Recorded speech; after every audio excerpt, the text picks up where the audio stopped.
Hello friends, Jai Swaminarayan. How's your preparation of first examination?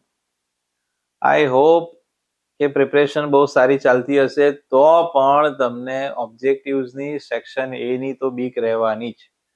અને એ ભલભલા ને હોશિયાર સ્ટુડન્ટને સ્કોલર હોય રેન્કર હોય એને પણ રહે છે જ, કેમ કે એ સેક્શનમાં જેટલા ઇઝીલી માર્ક્સ આવે એટલા ઇઝીલી જાય પણ ખરા. એક વર્ડનો 1 માર્ક, એક પ્રોપર બ્લેન્ક યાદ આવી ગઈ, એક ટ્રુ ફોલ્સ યાદ આવી ગયો, એક પ્રોપર એમસીક્યુ નો આન્સર આવી ગયો તો 1 માર્ક આવી જશે. પણ જો સહેજ પણ એમાં ભૂલ થઈ તો તરત 1 માર્ક્સ જતો પણ રહે. તો ફૂલમાંથી ફૂલ લાવવાનો જેનો ટાર્ગેટ છે એને તો ખાસ ઓબ્જેક્ટિવ સેક્શનમાં વધારે ક્લિયર કરવું પડે. તો એ જ ગોલ સાથે અત્યારે આપણે ચાલીએ છીએ. School by school, turn by turn બધી સ્કૂલના આપણે ઓબ્જેક્ટિવ સોલ્વ કરીએ છીએ. એમાં આજે આપણે કરવું છે BN પટેલ પ્રાઇમરી સ્કૂલ, કહેતા કેજે ઠક્કર હાઈસ્કૂલ. જે નેમ કહે કેજે ઠક્કર, જેપી ઠક્કર, BN પટેલ. એમાં 8th સ્ટાન્ડર્ડનું આપણે લાસ્ટ યરનું 2024-25 નો સાયન્સનું પેપર અત્યારે આપણે સોલ્વ કરવા જઈએ છીએ. તો સ્ટાર્ટ કરીએ.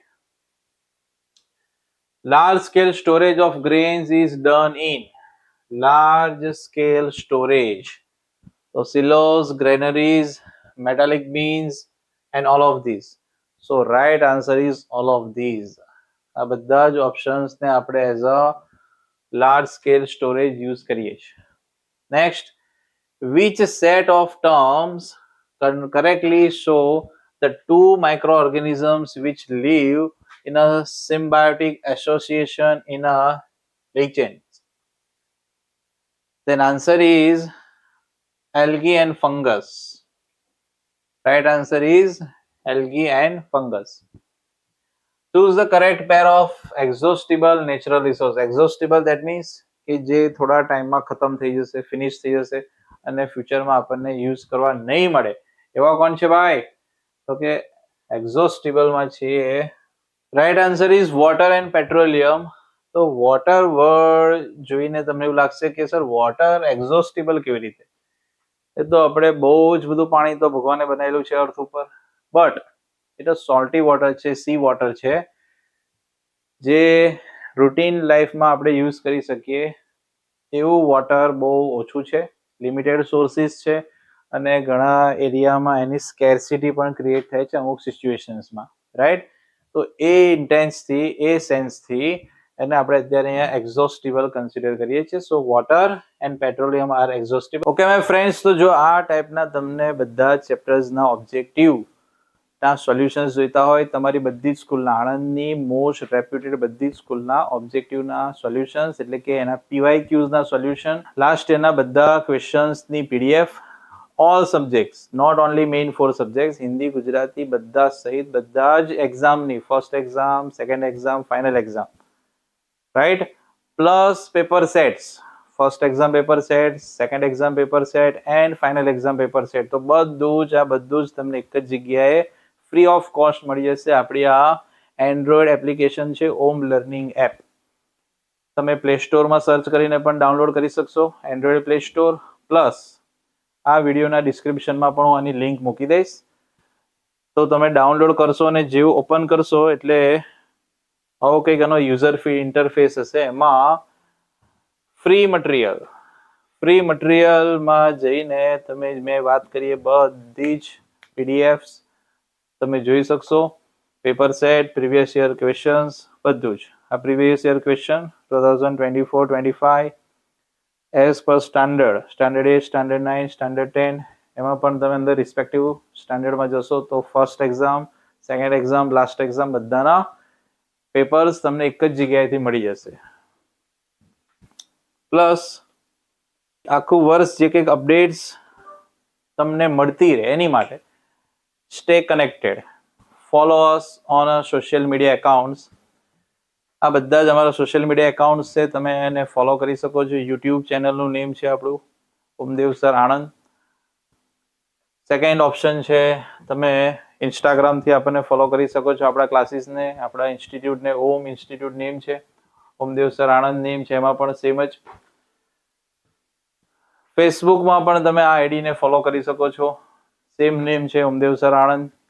અને વોટ્સએપ ચેનલમાં પણ તમે QR કોડ સ્કેન કરીને ફોલો કરી શકશો. અને હા, આ 4 સોશિયલ મીડિયા એકાઉન્ટ્સની લિંક હું આ ડિસ્ક્રિપ્શનમાં મૂકીશ. તો એવરી મંથ, એવરી 6 મંથ જે કંઈક તમારી first exam, second exam, final exam આવશે ત્યારે આ બધી જ અપડેટ્સ હું તમને આપતો રહીશ. તમારા paper solution regarding plus Gandhinagar બોર્ડથી ગુજરાત બોર્ડ રિલેટેડ જે કંઈક અપડેટ્સ આવતી હોય, તમારા પેપર સ્ટાઇલ રિલેટેડ, તમારા બ્લુપ્રિન્ટ રિલેટેડ, તમારા વેઇટેજ રિલેટેડ, તો આ બધી જ અપડેટ્સ, એના વિડીયોઝ તમને આનાથી ન્યૂઝ તમારા સુધી પહોંચશે અને એ તમને ઘરે બેઠા બધું જ મળી જશે. આઈ હોપ કે આ તમને બધું ક્લિયર થયું હશે.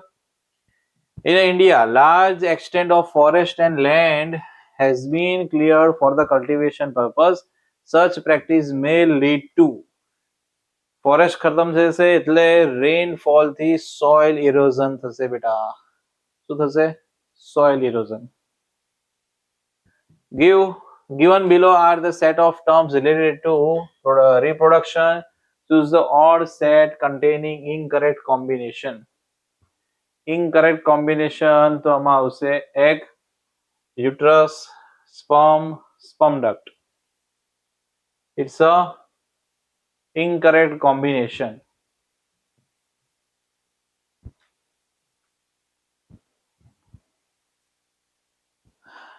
Oviduct, egg, menstruation and uterus આ બધા ફિમેલ રિપ્રોડક્ટિવ સિસ્ટમના ઓર્ગન છે.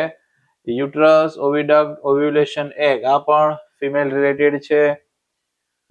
Penis, testis, sperm and sperm duct આ બધા વર્ડ મેલ રિલેટેડ છે. બટ એક કોમ્બિનેશન આ એક એવું છે જેમાં એગ, યુટરસ આ બે વર્ડ ફિમેલ રિપ્રોડક્ટિવ સિસ્ટમના છે અને સ્પર્મ ડક્ટ આ બંને મેલ રિપ્રોડક્ટિવ સિસ્ટમના છે.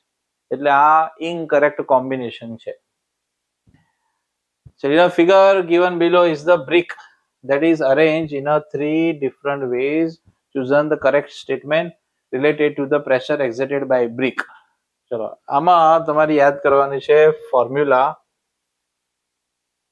પ્રેશરની formula. Pressure P is equal to force upon area. P is equal to F by A. અને ક્લાસમાં આપણે એવું સમજેલા છીએ કે pressure is inversely proportional with area. Inversely proportional with area that means જો એરિયા આપણે ડિક્રીઝ કરીએ, area decrease then pressure will increase. આવું સમજ્યા છે આપણે? હા.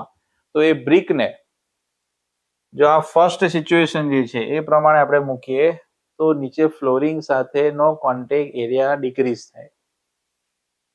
આ બંને કેસમાં ફ્લોરિંગ સાથેનો કોન્ટેક્ટ એરિયા ઇન્ક્રીઝ છે. તો કોન્ટેક્ટ એરિયા ઇન્ક્રીઝ તે પ્રેશર ડિક્રીઝ. આ બંને કેસમાં પ્રેશર ડિક્રીઝ થાય. બટ જો ફર્સ્ટ પોઝિશન છે એ પ્રમાણે બ્રિકને આપણે રાખીએ તો એરિયા કોન્ટેક્ટ એરિયા ડિક્રીઝ, સો પ્રેશર ઇન્ક્રીઝ. તો right answer is option A, pressure will be maximum in position A. First position જે છે બ્રિકની એમાં મેક્સિમમ પ્રેશર આપણને મળે. Next, how can we express 1 hertz?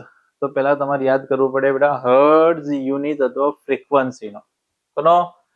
Hertz is a unit off frequency. અને ફ્રીક્વન્સીનો meaning શું હતો? Number of oscillations પર second is a frequency. Number of oscillations પર સેકન્ડ. તો એક સેકન્ડમાં જે ઓસિલેશન્સ થાય એને આપણે શું કહીએ છીએ? ફ્રીક્વન્સી. હવે અહીંયા ફ્રીક્વન્સીની વેલ્યુ છે 1 હર્ટ્ઝ અને 1 હર્ટ્ઝનો મિનિંગ શું? 1 ઓસિલેશન ઇન 1 સેકન્ડ. તો 1 vibration per second or 1 oscillation per second. That means 1 hertz.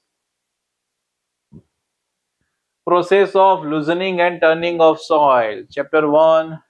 તો આ તો બહુ સરસ ડેફિનેશન આપણને ખબર જ છે. Loosening and turning of soil is known as plowing or tilling. Process of preserving milk from the growth of microbes. યાદ કરો માઇક્રોબ્સ વાળું ચેપ્ટર 2. આને કહેતા હતા આપણે પેસ્ચ્યુરાઇઝેશન પ્રોસેસ. કોઈક સમથિંગ ટેમ્પરેચર એને બોઇલ કરતા હતા અને સડનલી એને આપણે કૂલ કરતા હતા, એને કહેતા હતા pasteurization. Next, process of separating the various constituents of petroleum. Coal and petroleum chapter, એને કહેતા હતા આપણે ફ્રેક્શનલ ડિસ્ટિલેશન. ક્રૂડ ઓઇલમાંથી કેરોસીન, પેટ્રોલ, ડીઝલ બધાને જે છૂટું પાડવાની પ્રોસેસ હતી એને શું કહેતા હતા આપણે? Fractional distillation. Species of plants and animals which are found exclusively in a particular area. આપણે વાત થઈ હતી કઈ ગીર નેશનલ પાર્ક વાળી, યાદ છે તમને? કે એશિયાટિક લાયન ક્યાં આગળ છે? ખાલી એશિયામાં, ઇન્ડિયામાં, ગુજરાતમાં, ગીરમાં. તો એને આપણે એન્ડેમિક સ્પીસીસ કહેતા હતા. શું કહેતા હતા બેટા? કોઈ પર્ટિક્યુલર રિજિયનમાં જ કોઈ પ્લાન્ટ, કોઈ ટ્રી કે કોઈ એનિમલ, બર્ડ જો જોવા મળતા હોય તો એ એરિયા માટે, એ સ્ટેટ માટે, કન્ટ્રી માટે તે શું કહેવાય? Endemic species. The stage of the embryo in which all the body parts can be identified. Yes. A body fertilization થી લઈને ઝાયગોટ, એમ્બ્રિયો અને પછીનું સ્ટેજ આવે ફિટસ. ઓકે ના? અને પછી બેબી બોર્ન થાય.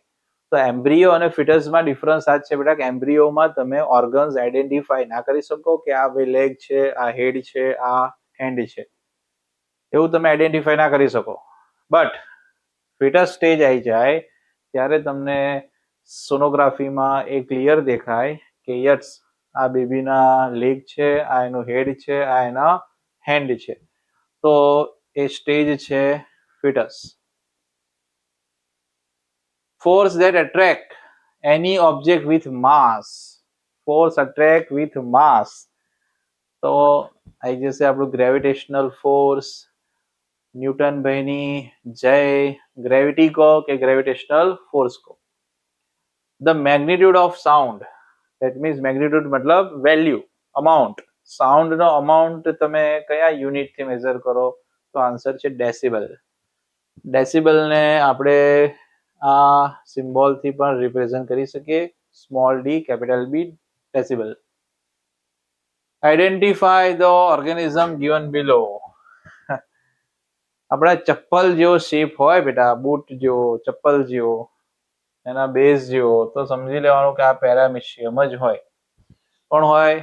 પેરામિશિયમ. હા, અમીબાનો શેપ ફિક્સ નહોતો, પણ પેરામિશિયમનો તો શેપ ફિક્સ જ હોય છે. It's a paramecium. ચલો, match the following. First one, contact force.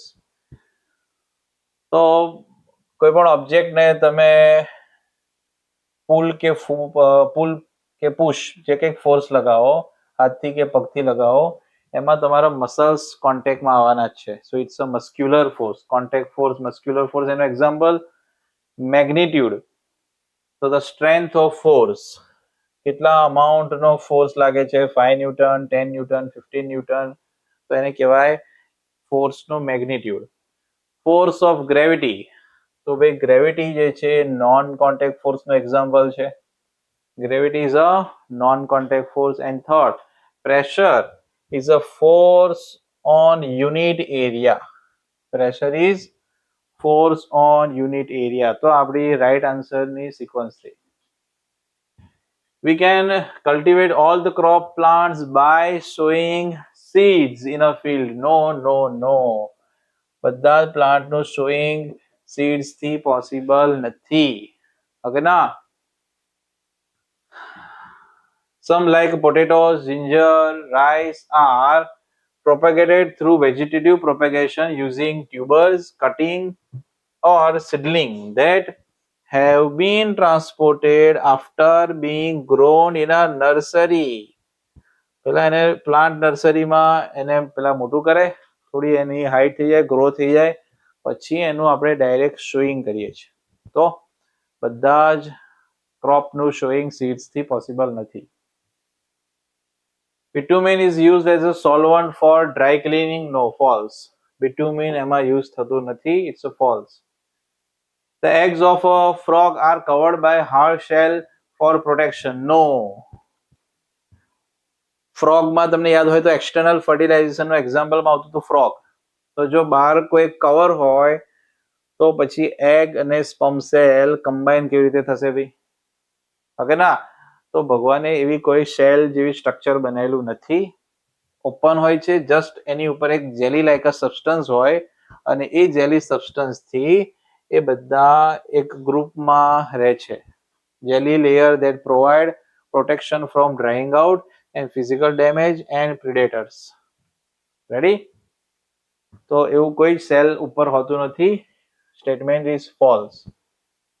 તો અહીંયા આપણા જેપી ઠક્કર સ્કૂલના બધા જ ઓબ્જેક્ટિવ્સ આપણા ફિનિશ થયા. આઈ હોપ કે તમને સોલ્યુશન્સ ખૂબ ગમ્યું હશે. કમેન્ટ સેક્શનમાં મને તમે જરૂર જણાવજો કે તમને સોલ્યુશન કેવું લાગ્યું. તો મળીએ આપણે હવે નેક્સ્ટ સ્કૂલના ઓબ્જેક્ટિવના સોલ્યુશનમાં. ટાટા, બાય બાય, જય સ્વામિનારાયણ.